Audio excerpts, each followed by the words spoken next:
I celebrated my birthday last week, and one of my favorite parts of the birthday celebration is always the gifts. You never really get over that. And I've known some great gift givers in my life. Probably the one that was at the top of my list would be my mother-in-law.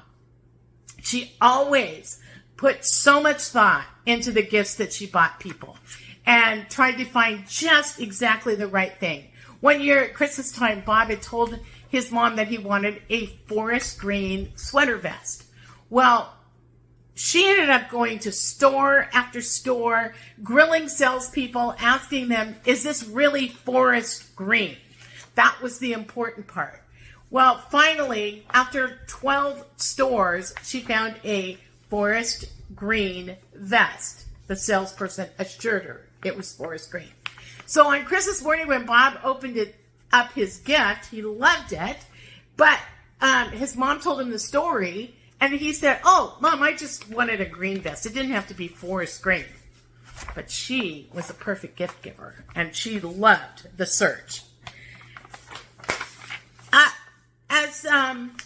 As we know, the most wonderful gift giver, above even Nancy Jane Webster, is the Lord himself. He is the ultimate gift giver, and his gifts are wonderful.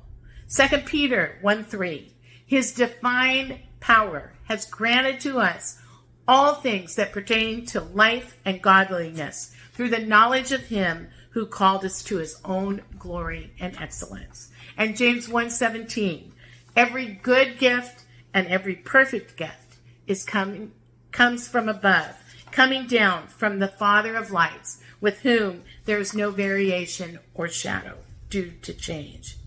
These are awesome words from God's own heart about the gifts that he gives. He's given us all that we need for life and godliness. Be assured that whatever gifts we get come from the Father, and he gives good and perfect gifts. It's important to realize three things about God's gifts.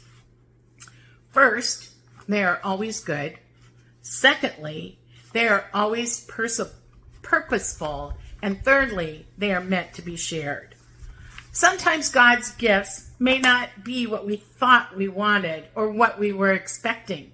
We may look at them and think to ourselves, okay, I don't get it. What was God thinking? This is not what I wanted. This is not what I expected. This doesn't in any way look like it's a good gift. But since we know God himself is good, we know that his gifts are good. And if we're having a time of questioning whether God's gifts for us are good, then we need an attitude change by reminding ourselves that God himself is good. And therefore, all of his gifts are. Along with God's gifts being good, God's gifts are also purposeful.